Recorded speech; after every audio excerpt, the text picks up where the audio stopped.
For women, facial bone loss starts around age 41. Facial bone loss starts in men around age 65.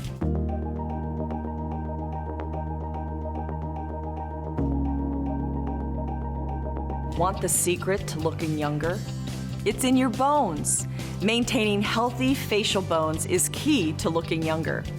The bones in your face, just like the rest of the bones in your body, lose volume as you age. When the bones around your eye sockets, brows, nose, and upper jaw recede or shrink, your skin droops and sags. For women, facial bone loss starts around age 41.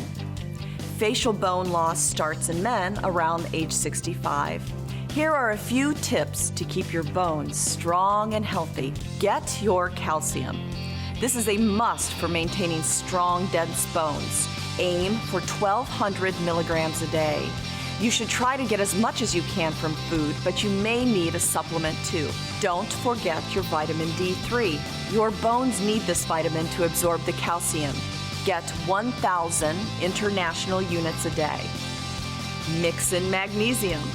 For optimum bone health, get 400 to 500 milligrams a day. And finally, step up your exercise. Weight-bearing exercises like hiking and push-ups strengthen your bones and muscles.